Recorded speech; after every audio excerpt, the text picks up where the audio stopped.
Apakah Baraya pernah mengalami hidup di bawah pimpinan presiden yang buta dan tuli, yang tidak bisa membedakan benar dan salah, yang tidak bisa melihat fakta dan realitas? Saya sebagai warga negara Indonesia, alhamdulillah tidak pernah mengalami itu sampai sejauh ini. Presiden Indonesia baik-baik saja dipilih oleh rakyat atau representasi dari kehendak rakyat. Tidak pernah lebih daripada itu. Cuman saya khawatir bahwa di masa yang akan datang, saya akan hidup di bawah presiden yang buta dan tuli dan tidak bisa melihat. Saya khawatirnya seperti itu. Tidak bisa melihat kenyataan. Kemarin Pak Prabowo Subianto itu mengajukan sebuah wacana bahwa sawit akan ditanam juga di Papua. Itu membuat saya khawatir. Dalam pandangan Pak Prabowo Subianto, sawit itu berkah, sawit itu kebaikan, dia itu pohon yang ada daunnya, dan karena itu ketika kita menanam pohon di situ, kita akan mendapatkan manfaatnya dan relatif tidak merusak lingkungan. Itu dalam pikiran Pak Prabowo Subianto. Kapan Baraya terakhir kali mendengar Pak Rocky Gerung itu mengkritik Prabowo Subianto secara tegas, lugas, dan dengan bahasa yang tajam? Saya yakin Baraya tidak mengingatnya kapan itu terjadi. Atau kapan Baraya pernah ingat Pak Deddy Kobisa itu mengundang dalam podcastnya tokoh-tokoh yang berani secara vulgar mengkritik pemerintah? Baraya ingat? Baraya saya yakin juga tidak ingat karena memang tidak terjadi.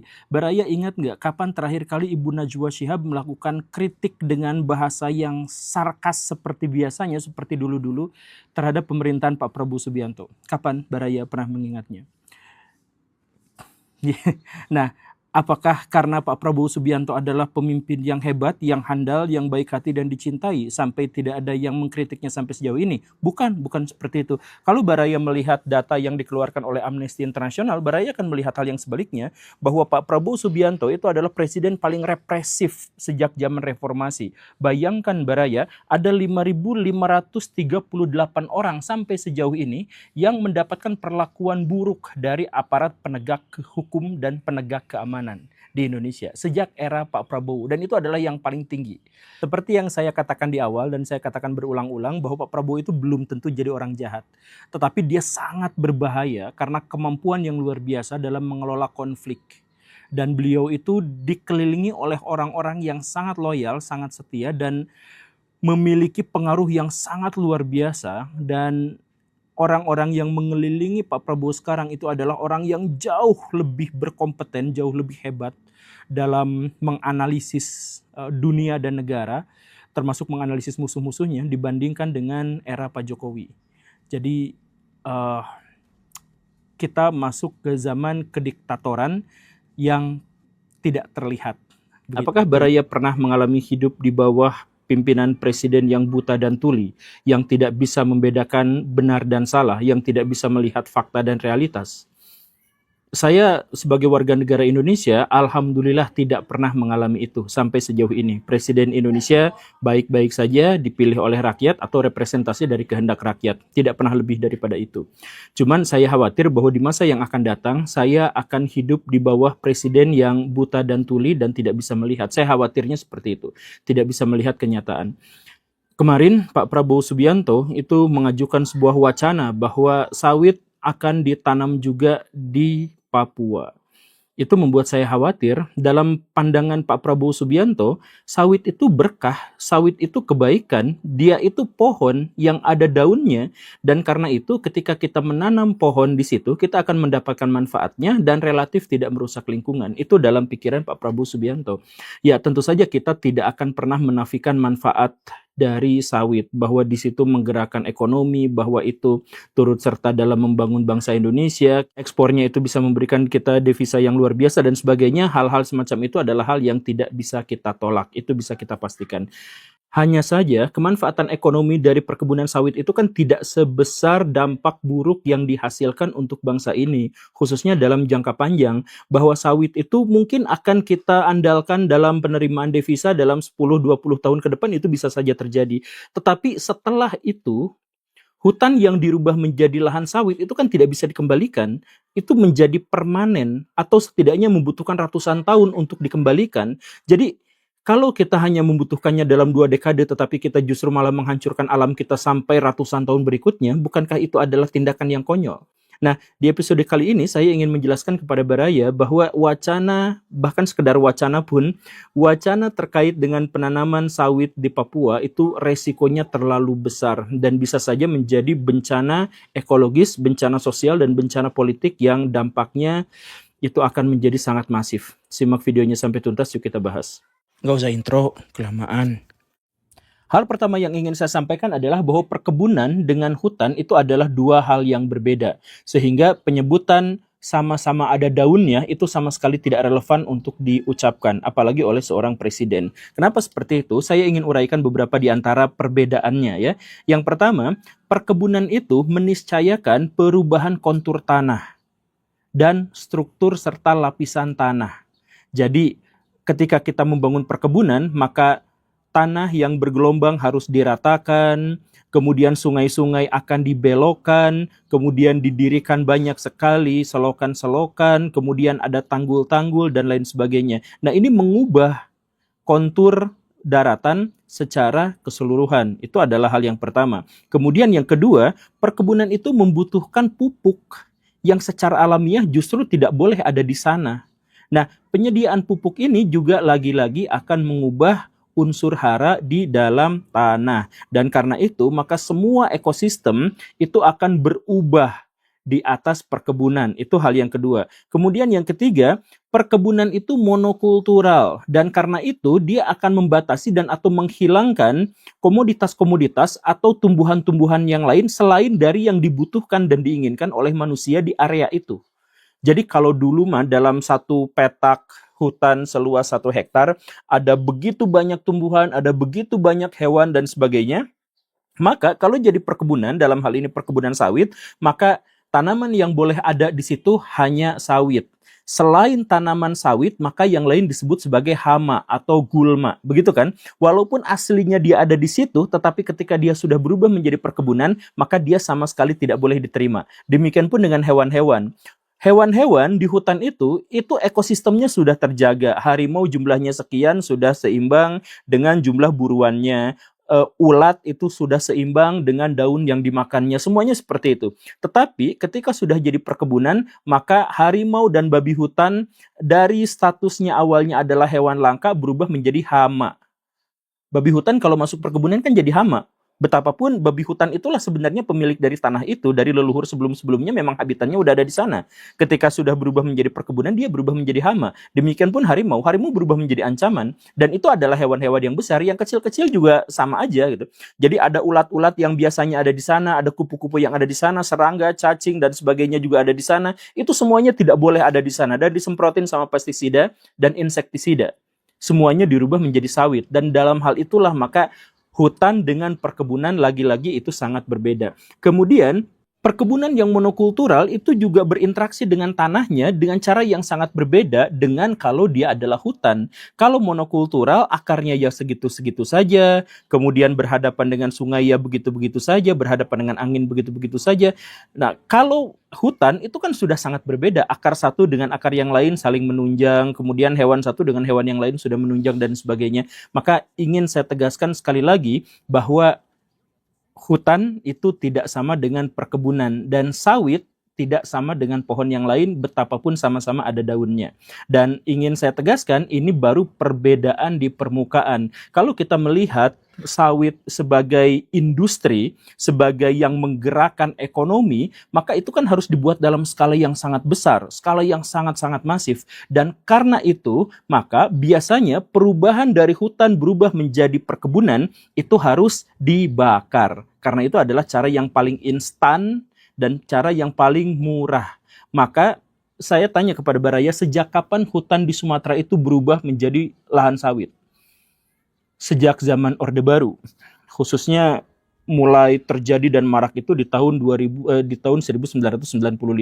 Dan apa yang terjadi? Di tahun 1997 terjadi kebakaran hebat. Nah, kebakaran ini bukan hanya sekedar kebakaran yang akhirnya yang cuman disemprot sama damkar dan sebagainya, nggak sebatas itu. Tapi ini mengganggu aktivitas manusia di seluruh Asia Tenggara. Seluruh Asia Tenggara, Baraya, bayangkan ya. Jadi misalkan Changi Airport itu sempat beberapa hari tidak bisa digunakan. Pesawat tidak bisa lepas landas di sana. Begitupun yang ada di Malaysia, begitupun dengan ada yang di Myanmar, Kamboja dan sebagainya. Semuanya kena asap. Dan ditambah lagi dengan penyakit yang berhubungan dengan pernapasan itu meningkat drastis. Kematian yang disebabkan olehnya itu meningkat drastis. Baraya yang pernah mengalami kejadian tahun 1997, itu Indonesia tuh diolok-olok, dicela, dimusuhin sama negara-negara tetangga. Bahkan dulu sampai ada lagu parodi gitu ya, yang berhubungan dengan itu. Dengan kebakaran hutan itu memalukan sekali Baraya dan merenggut banyak jiwa manusia, dan ditambah dengan kelumpuhan ekonomi yang sangat besar. Indonesia dimusuhin, dan itu baru tahun 1997. Lalu 1999 kejadian lagi, tahun 2005 kejadian lagi, 2006 2009 kejadian lagi, 2013 itu sampai memicu keretakan diplomatik yang sangat luar biasa Indonesia, Malaysia dengan Singapura. Karena kita tuh dibully. Bayangin aja Baraya, hutan dibakar, asapnya mengelilingi semua Asia Tenggara, menghentikan kegiatan ekonomi dan menyebabkan kematian pada banyak pihak. Itu Indonesia pelakunya. Dan bukan hanya 2013, dilanjut dong 2014, 2015 ini adalah salah satu yang terburuk, kemudian 2019. Mungkin Baraya tidak banyak mendengar berita yang semacam ini kecuali yang tahun 97 itu. Mungkin ya, mungkin. Karena memang akses terhadap berita kebakaran ini dibatasi. Tetapi di luar negeri Indonesia tuh bahan olok-olokan. Sekarang kita tuh suka mikir, kenapa ya orang Malaysia benci banget sama kita? Kenapa sih orang Singapura itu benci banget sama kita, ngeremehin kita? Ya karena pada waktu itu tuh ekonomi mereka lumpuh. Dan kesehatan keluarganya itu terganggu gara-gara ada pembakaran hutan yang jelas dilakukan oleh orang-orang Indonesia. Terjadi di Indonesia, baik oleh pemerintahannya dalam tanda kutip maupun oleh pihak swasta. Tapi yang jelas ada pembakarannya di Indonesia. Nah, itulah awal mula dari perubahan hutan berubah menjadi sawit. Jadi untuk mengubah dari hutan jadi sawit aja, effortnya, kerugiannya itu luar biasa, fantastis. Dan lagi-lagi ketika kita berpikir bahwa Pak Prabowo Subianto mewacanakan akan juga menanam sawit di Papua, apa yang dipikirkannya? Apakah kita akan melihat bahwa Papua juga akan kebakaran sama seperti Sumatera kemarin? Apakah kita akan melihat Papua juga itu akan ada banjir bandang dengan gelondongan-gelondongan kayu sama seperti yang di Sumatera? Apakah itu yang dibayangkannya? Pak Prabowo lagi-lagi berpikir bahwa sawit itu berkah, sawit itu anugerah, bahwa dia bisa dijadikan bahan bakar alternatif, misalkan biofuel dan lain sebagainya. Gini saya jelasin, bencana ekologis kalau misalkan terjadi di Papua ya. Selain masalah-masalah yang tadi itu, Pulau Papua itu khas, unik. Secara geologis dan geografis itu memang berbeda dengan banyak pulau lain di Nusantara. Hewan-hewannya berbeda. Burung-burungnya, tanamannya banyak yang endemik di sana, banyak yang eksotik di sana. Nah, kalau di sana hutannya dibakar, banyak di antara mereka yang akan jadi punah. Atau kalaupun ada yang mereka berhasil mengungsi, kabur, kemudian ketika hewan-hewan itu balik lagi ke tanah mereka yang semula, sudah berubah menjadi sawit. Dan kemudian mereka tiba-tiba statusnya berubah dari hewan langka menjadi hama. Cendrawasih itu bisa jadi hama, kasuari itu bisa jadi hama, kalau itu ada di lahan perkebunan sawit. Baraya pikirkan itu. Dan bukan hanya soal itu, ini juga dampak sosialnya besar. Dampak sosial itu maksudnya orang-orang Papua itu sudah punya tanah adat. Di sana sudah punya ekosistem. Mereka tuh sudah hidup di sana dengan gaya bahasanya, dengan tutur katanya, dengan budaya dan tradisinya. Mereka sudah memiliki kekhasan di sana. Kalau sampai di sana juga diubah menjadi sawit, apa yang terjadi? Sengketa lahan, Baraya. Itu dijamin sengketa lahan. Di Sumatera, di Kalimantan, di Sulawesi, di Nusa Tenggara Barat, sengketa lahan di Indonesia itu mencapai ratusan ribu hektar. Jumlah kepala keluarga yang diusir dan atau diambil alih tanahnya itu mencapai 183.000 kepala keluarga. Nah, apakah itu juga akan terjadi di Papua? Coba bayangkan dampak politiknya seperti apa. Orang Papua tuh sering, banyak di antara mereka, tidak semua, tapi banyak di antara mereka yang mengidentifikasi kami itu berbeda dengan orang Indonesia di sebelah barat. Kami itu karakteristik fisiknya seperti ini, karakteristik budayanya seperti ini, dan lain sebagainya. Kami itu terlalu banyak perbedaan. Sekarang ditambah lagi dengan ini, pecah Baraya. Makanya dalam hal ini tuh saya sering berpikir apakah Pak Prabowo itu melihat gitu, melihat realitas atau tidak gitu. Kan ini katanya ketahanan pangan buat biofuel dan sebagainya. Justru isu ketahanan pangan ini bahkan lebih fatal lagi. Coba Baraya tanya, ketahanan pangan macam apa yang sebenarnya diperjuangkan? Bikin sawit di Papua itu apa? Orang Sumatera sebelum ada sawit mereka tuh cukup makan. Orang Kalimantan sebelum ada tambang batu bara mereka tuh cukup makan. Yang kurang makan tuh orang Jawa. Karena pulaunya sudah habis karena terlalu banyak populasi manusia. Itu kan? Jadi kalau misalkan urusannya adalah ketahanan pangan, orang Papua tuh ketahanan pangannya kuat. Orang Sulawesi tuh ketahanan pangannya kuat. Yang nggak kuat tuh Jawa. Jadi kalau misalkan isunya adalah ketahanan pangan, habis kita, semakin pecah kita. Atau misalkan isu yang lainnya yang lebih kocak, misalkan ya maaf, itu adalah karena biofuel yang tadi itu. Biofuel itu adalah bahan bakar sementara dalam tanda kutip transisi. Semua negara-negara maju di seluruh dunia sekarang sedang bergerak ke arah yang lebih maju. Mungkin dalam 1-2 dekade ke depan, mobil-mobil, motor-motor hidrogen itu sudah berkembang kemana-mana. Dan mereka tidak lagi membutuhkan biofuel. Lagi-lagi sekarang saya katakan, kalau memang sawit ini digunakan untuk biofuel yang relevansi digunakannya hanya untuk 10-20 tahun ke depan, tetapi kerusakan lingkungan tidak bisa dikembalikan, itu proses berpikirnya gimana? Tapi ya itu saya juga mungkin gak bisa nyalahin Pak Prabowo secara berlebihan karena ya kita mau sudah tahu ya bahwa Pak Prabowo itu informasi-informasi yang masuk ke dalamnya itu disortir gitu. Atau diverifikasi gitu.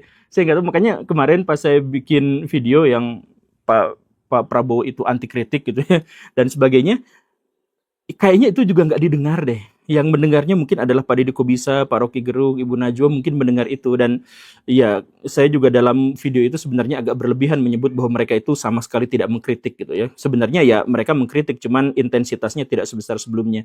Dalam hal itu memang saya mengeneralisir lebih besar lagi. Cuman maksud saya pada waktu itu video saya itu kemarahan yang membuncah soal kenapa Pak Prabowo itu benar-benar diisolir gitu. Jadi kritik terhadap dia tuh nggak kedengaran, kemudian apa yang dia keluarkan sebagai kebijakan juga nampaknya itu tidak didasarkan pada informasi-informasi yang datang dari rakyat. Jadi Pak Prabowo tidak memiliki akses terhadap rakyat, rakyat juga nampaknya tidak memiliki akses terbuka dengan Pak Prabowo Subianto. Itu dugaan saya. Karena apa? Ya karena sepertinya Pak Prabowo itu selalu dapat laporan-laporan palsu sehingga ketika keluar pernyataannya itu agak beda, bukan agak beda, sangat beda dengan apa yang terjadi di lapangan. Nih, ini yang kita ketahui kemarin misalkan ya. Pak Prabowo itu datang ke Aceh, tapi cuma ke pinggirannya doang. Bukan ke pusat bencana yang terisolir dan sebagainya. Itu yang pertama. Kemudian menginap di hotel, yang hotelnya itu hanya menyala pada saat kunjungan Pak Prabowo saja. Sebelumnya mati, sesudah Pak Prabowo berangkat itu mati lagi. Kemudian kita juga mengetahui ketika Pak Prabowo berkunjung itu ada tenda-tenda yang dibangun untuk ini dan sebagainya. Padahal itu adalah tenda-tenda yang kosong dan setelah inspeksi itu ya tendanya dibongkar lagi gitu. Jadi ada orang-orang di sekeliling Pak Prabowo itu yang memberikan informasi-informasi dan data-data yang miss, yang keliru gitu. Kemudian kita juga mengetahui Pak Bahlil, nah ini mah terbuka di media gitu ya. Pak Bahlil melaporkan pada Pak Prabowo bahwa hari ini Aceh 97% listriknya akan nyala lagi, padahal tidak. Justru sebaliknya, hanya 3% yang nyala gitu ya, sisanya tidak. Kemudian ada kerusakan parah di Aceh, di Sumatera Utara, di Sumatera Barat. Yang dikatakan anak buah Pak Prabowo itu apa? Ya ini bencananya sebenarnya nggak sebesar yang di media sosial, ini baik-baik aja dan bisa tertangani. Makanya Pak Prabowo langsung bikin misalkan kebijakan orang luar nggak usah nyumbang karena kita mampu gitu ya. Walaupun orang Aceh ngibarin bendera putih gitu tanda menyerah, nggak usah khawatir kita sudah baik-baik aja. Jadi informasi-informasi yang dari rakyat itu nggak pernah sampai ke Pak Prabowo kayaknya gitu. Ya makanya sekali lagi saya tuh kemarin tuh jadi galau sampai-sampai Pak Deddy Kobisa, Ibu Najwa Shihab saya tuntut untuk mengkritik gitu karena jarang sekali mengkritik ya itu mungkin berlebihan tapi dan bahkan video ini pun juga nggak akan didengar mungkin sama Pak Prabowo dan lain-lainnya mungkin ya saya sih masih tetap berharap Pak Rocky Gerung, Pak Deddy Kobisa itu menyampaikan kritik kepada kan mereka itu sebenarnya punya akses untuk itu gitu. Jadi ya saya mohon maaf kalau misalkan saya menyebut mereka itu sama sekali tidak mengkritik tapi saya sangat berharap banget agar mereka tuh benar-benar memiliki atau memberikan kepada kita jembatan atau akses agar suara kita tuh didengar oleh Pak Prabowo Subianto dan agar suara Pak Prabowo Subianto itu langsung terhubung dengan rakyatnya. Please, kapan Baraya terakhir kali mendengar Pak Rocky Gerung itu mengkritik Prabowo Subianto secara tegas, lugas, dan dengan bahasa yang tajam? Saya yakin Baraya tidak mengingatnya kapan itu terjadi. Atau kapan Baraya pernah ingat Pak Deddy Kobisa itu mengundang dalam podcastnya tokoh-tokoh yang berani secara vulgar mengkritik pemerintah? Baraya ingat? Baraya saya yakin juga tidak ingat karena memang tidak terjadi. Baraya ingat nggak kapan terakhir kali Ibu Najwa Shihab melakukan kritik dengan bahasa yang sarkas seperti biasanya, seperti dulu-dulu terhadap pemerintahan Pak Prabowo Subianto? Kapan Baraya pernah mengingatnya? Nah, apakah karena Pak Prabowo Subianto adalah pemimpin yang hebat, yang handal, yang baik hati dan dicintai sampai tidak ada yang mengkritiknya sampai sejauh ini? Bukan seperti itu. Kalau Baraya melihat data yang dikeluarkan oleh Amnesty International, Baraya akan melihat hal yang sebaliknya, bahwa Pak Prabowo Subianto itu adalah presiden paling represif sejak zaman reformasi. Bayangkan Baraya, ada 5.538 orang sampai sejauh ini yang mendapatkan perlakuan buruk dari aparat penegak hukum dan penegak keamanan di Indonesia sejak era Pak Prabowo, dan itu adalah yang paling tinggi sejak era reformasi. Di antara tokoh-tokoh yang menjadi korban itu ada yang digebukin, ada yang ditahan, ada yang diculik, ada yang dipenjara sampai sekarang dengan tudingan yang sangat-sangat absurd dan tidak jelas, dan bahkan ada yang meninggal dunia kemarin. Nah, dalam situasi yang seperti itu kita mengajukan pertanyaan ulang, apakah Pak Prabowo sedang menjalankan politik diktator? Tapi kok nggak kerasa, kok nggak kelihatan? Nah, di sini saya ingin jelaskan kepada Baraya ya, bahwa satu, Pak Prabowo itu belum tentu jahat. Tetapi pasti Pak Prabowo Subianto adalah Presiden Indonesia yang paling berbahaya di era reformasi. Kok bisa seperti itu? Simak narasinya, yuk kita mulai.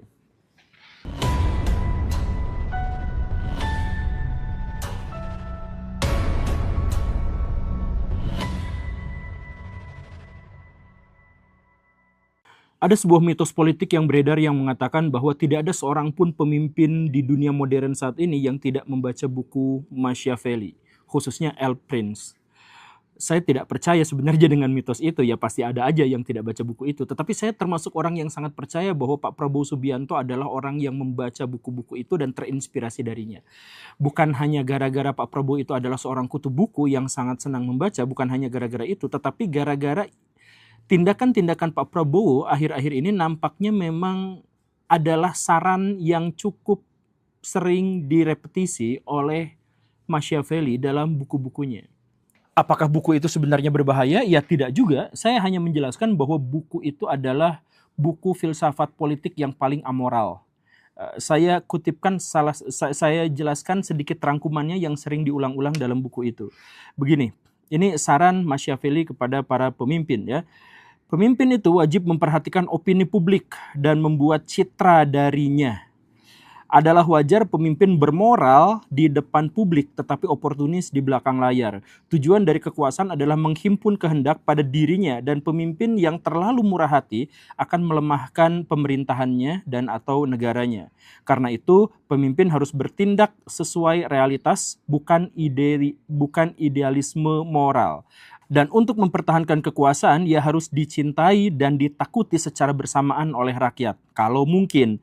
Tetapi kalau tidak, maka jadilah pemimpin yang ditakuti. Karena kekuatan rasa takut itu jauh lebih besar daripada kekuatan cinta. Itu bukan kutipan asli, tetapi itu adalah rangkuman dari buku Machiavelli. Baraya bisa cek langsung bukunya. Terjemahan di Indonesia juga sudah cukup banyak gitu ya. Nah, ketika Baraya menyimak apa yang saya tuturkan terkait dengan ide Machiavelli itu, maka Baraya seharusnya langsung teringat bahwa inilah sejauh ini yang dilakukan oleh Pak Prabowo Subianto, bahwa beliau itu sangat peka untuk melihat opini publik dan kemudian menjadikan dirinya itu sebagai citra atau figur ideal yang diinginkan oleh rakyat. Dan beliau menjadi sangat bermoral di depan rakyat, tetapi di belakangnya menjadi sangat-sangat oportunis. Kalau Baraya tidak sadar dengan hal itu, yuk kita lihat ada 5 cara yang dilakukan oleh Pak Prabowo Subianto, dan saya yakin Baraya melihatnya juga. Ya, nomor 1, Pak Prabowo itu terbiasa untuk melakukan strategi good cop, bad cop. Jadi polisi jahat dan polisi baik gitu. Jadi maksudnya begini Baraya, ini sebenarnya adalah istilah di dunia kriminal, tapi saya jelaskan begini. Eh, ada suatu orang maling, begal, ditangkap sama polisi. Kemudian polisi itu menginterogasi begal. Teman-temanmu siapa aja? Kalau si maling itu tidak ngaku, maka polisi itu akan menjadi polisi jahat. Dia gebrak meja, dia mengintimidasi secara fisik dan mental, dia melakukan tindakan kekerasan, dia ngegebukin, dia nyetrum, dia bawa pisau dan lain sebagainya. Bagaimanapun untuk menyakiti. Nah, tapi kalau si kriminal itu tidak mau mengakui perbuatannya atau tidak mengakui bahwa ada teman-temannya yang terlibat, maka si polisi itu akan mundur dan kemudian datanglah polisi yang baik. Jadi sebenarnya mereka tuh komplotan, yang satu itu tujuannya menghajar, yang satu lagi itu adalah tujuannya jadi orang baiknya. Nah, polisi baik itu ngomong, kamu digebukin barusan ya, di smackdown sama dia ya. Aduh, ya maaf ya, ada oknum di mana-mana juga ada. Sebenarnya prosedur polisi mah nggak kayak gitu, SOP polisi mah nggak seperti itu. Kami tuh tidak didorong untuk seperti itu. Cuman dia mah ya mungkin nyogok gitu ya, masuknya ke polisi. Ginilah, kamu ceritakan aja sama saya apa adanya. Kamu mau jujur, mau bohong juga nggak apa-apa. Tapi saya janji akan melindungi kamu. Saya janji akan memberikan kepada kamu itu akses untuk mendapatkan pembelaan, untuk mendapatkan pengacara dan lain-lain. Tapi kamu ngaku aja dulu lah soal ini itunya. Nanti biar saya sama saya dibantu dan please kamu nggak usah bilang-bilang sama dia. Nah, itu strateginya. Jadi ada polisi baik, ada polisi jahat, tapi baik dan jahatnya itu sebenarnya sama-sama gimmick gitu. Atau kalau Baraya ingat waktu angkatan saya gitu ya, atau sebelum angkatan saya di ospek itu ada seniornya yang jadi senior jahatnya dan ada senior baiknya. Ya kayak gitu. Nah, itu sebenarnya udah diplot Baraya. Nah, Pak Prabowo Subianto itu pakar dalam mewujudkan permainan ini gitu. Makanya dulu ceritanya ya, dulu ada seorang yang punya informasi A1, tapi dia mungkin membelot dan akhirnya apa? Ditangkap, dikriminalisasi. Namanya Hasto. Setelah dikriminalisasi, divonis sama penjara hukuman sekian tahun. Tapi kemudian datang Pak Prabowo Subianto sebagai orang yang baik. Saya bebaskan kamu. Nah, pembebasan ini dampaknya apa? Dampaknya tuh luar biasa besar Baraya. Jadi yang satu, citra Pak Prabowo naik berlipat ganda. Kemudian potensi oposisi dari PDIP dan Megawati itu langsung drop. Dan Megawati langsung bilang yuk kita temenan aja gitu. PDIP langsung temenan aja walaupun kita nggak berkoalisi tapi kita temenan aja. Ini satu-satunya partai yang di luar koalisi itu sekarang sudah dijinakkan gitu. Kemudian yang ketiga yang lebih nyamannya lagi adalah bahwa Pak Prabowo dalam hal ini tuh sebenarnya memberikan ancaman kepada orang-orang yang lain. Jangan macam-macam karena kamu masuk penjara atau tidak itu bukan soal kriminal, tapi soal saya yang memutuskan apakah kamu masuk penjara atau tidak. Gitu. Jadi ini sebenarnya adalah pesan tersirat kepada semua pejabat-pejabat publik. Gitu. Nah, ini dalam hal ini sekali lagi saya tidak mengatakan Pak Prabowo itu jahat, saya mengatakan beliau itu berbahaya. Karena dengan kemampuan beliau dalam permainan good cop dan bad cop ini bisa diperlakukan untuk para koruptor, para mafia, tapi juga bisa diperlakukan untuk lawan-lawan politiknya. Nah itu terserah, itu urusan nanti gitu. Yang jelas Pak Prabowo itu pakar dalam hal ini gitu. Jago banget. Dan kejadian ini kan bukan hanya sekali, tapi berulang. Baraya ingat kan, setelah kasus itu muncul kasus Tom Lembong. Dia adalah seorang yang oleh publik dianggap sebagai orang yang baik. Tapi kemudian dia diadili gara-gara kebijakan-kebijakan yang ya sebenarnya juga cukup aneh, cukup janggal. Dan akhirnya divonis. Setelah melihat publik gusar dengan kriminalisasi ini, lalu Pak Prabowo datang bebaskan Tom Lembong. Nah, begitu kan? Akhirnya Pak Tom Lembong juga tidak bersuara lagi sampai sekarang. Udah aja senyap karena ya diperlakukan dengan sangat baik. Begitu kan? Santuy. Nah, berarti geng Anies, kan geng Pak Anies itu yang paling kuat diantaranya itu adalah Pak Tom Lembong gitu ya. Karena gengnya Pak Anies itu lemah-lemah semua gitu. Bukan seorang yang hebat dalam kekuatan politik gitu. Jadi lemah-lemah semua gitu kan. Nah, salah satu yang kuatnya kan Pak Tom Lembong. Pak Tom Lembongnya sekarang udah senyap. Nah, tapi di depan publik juga Pak Tom Lembong dibebaskan oleh Pak Prabowo Subianto. Atau kejadian yang kemarin, Ibu Ira gitu ya. Tukang BUMN ditangkap, dituding korupsi atau merugikan negara, kemudian di penjara, divonis sekian, lalu Pak Prabowo datang, bebaskan. Begitu. Jadi ini semacam permainan yang sangat jenius yang dilakukan oleh Pak Prabowo dan inilah yang akhirnya membuat kita tidak bisa atau sulit sekali menemukan orang yang berani mengkritiknya. Karena pesannya jelas, masuk penjara atau tidak itu adalah urusan saya dan saya akan memberikan kebaikan kepada orang-orang sekitar. Jadi ketika kita kritik Pak Prabowo sekalipun, kita tuh bisa aja dihujat sama netizen gitu. Gara-gara netizennya udah terhipnotis oleh kebaikan Pak Prabowo yang sangat luar biasa. Itu yang pertama. Kemudian yang kedua, ajak orang-orang untuk berkoalisi. Nah ini uniknya Pak Prabowo. Siapapun yang menjadi musuh politiknya, yang menjadi lawan politiknya, itu justru ditawarin untuk gabung dalam koalisi. Ini strategi Sun Tzu banget gitu. Dan ini juga sebenarnya ini mengingkari gagasan Machiavelli, karena Machiavelli itu berpikir bahwa seharusnya pemimpin itu hanya dikelilingi oleh orang-orang dekat dan bijak saja. Jadi kalau ada musuh, ada lawan dan lain sebagainya itu tolong disingkirkan. Tapi Machiavelli juga sebenarnya mengatakan bahwa hubungan yang paling baik antara pemimpin dengan bawahan-bawahannya itu adalah hubungan kepentingan. Makanya Pak Prabowo itu ahlinya beri mereka itu sesuai dengan apa yang mereka inginkan, kepentingan-kepentingan mereka tuh apa gitu. Ada yang minta jatah ini, ada yang minta jatah itu, ada yang minta MBG dan sebagainya, ya dikasih semuanya. Akhirnya koalisi Pak Prabowo itu besar sekali. Nah begitu. Nah semuanya tuh jadi teman Pak Prabowo.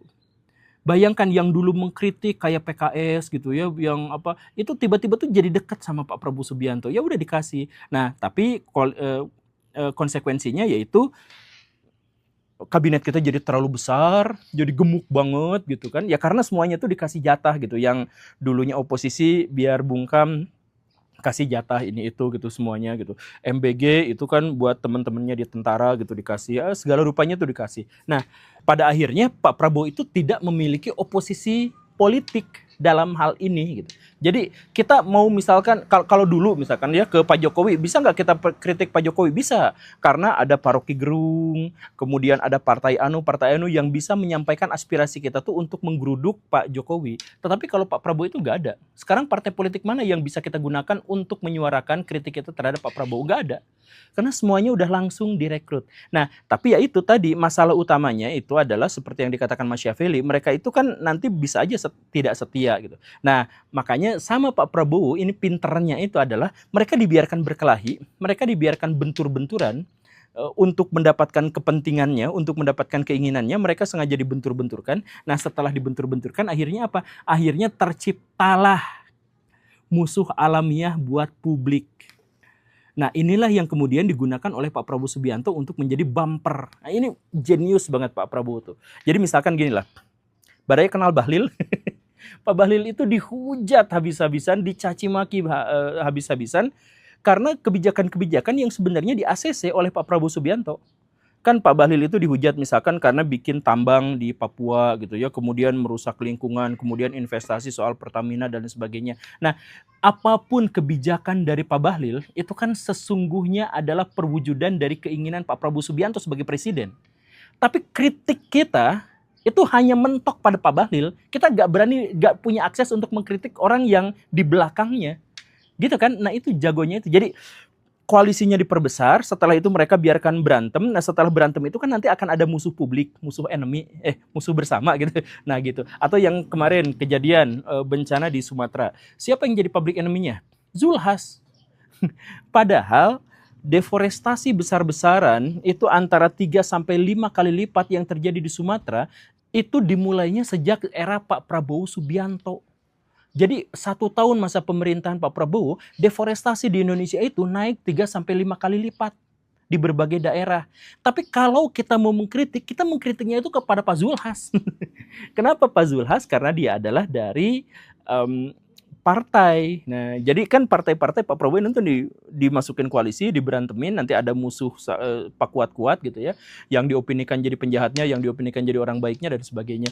Jadi kita tidak mengkritik Pak Prabowo, kita mengkritik Zulhas, kita mengkritik Pak Bahlil. Kemudian kemarin yang kita geruduk DPR, apa salah mereka sih? Mereka RUU TNI misalkan, mereka kemudian ada KUHAP apa dan sebagainya banyak lah. Tapi kan sebenarnya walaupun mereka itu yang bikin undang-undang, tetapi kebanyakan dari undang-undang itu kan diusulkannya oleh Pak Prabowo Subianto. Atau setidak-tidaknya oleh pemerintahannya. Atau kalaupun tidak seperti itu, Baraya harus tahu bahwa dari 580 anggota DPR, 470-nya itu adalah koalisi Pak Prabowo Subianto, koalisinya. Jadi apapun yang dibicarakan di sana dan bagaimanapun hasilnya, itu ada hasil dari koalisi bersama yang ketuanya adalah Pak Prabowo Subianto. Tapi kan kita ngegeruduknya DPR.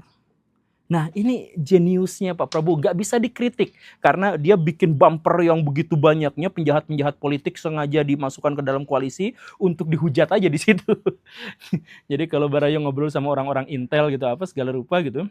Jadi kalau Baraya punya informasi A1 dari ini itu gitu ya, kemudian Baraya ngobrol sama orang-orang yang memang jadi public enemy gitu. Baraya punya kesempatan untuk ngobrol sama public enemy itu gitu. Ya kalau mereka mau terbuka, mereka biasanya akan ngomong ya posisi saya memang diposisikan seperti ini gitu.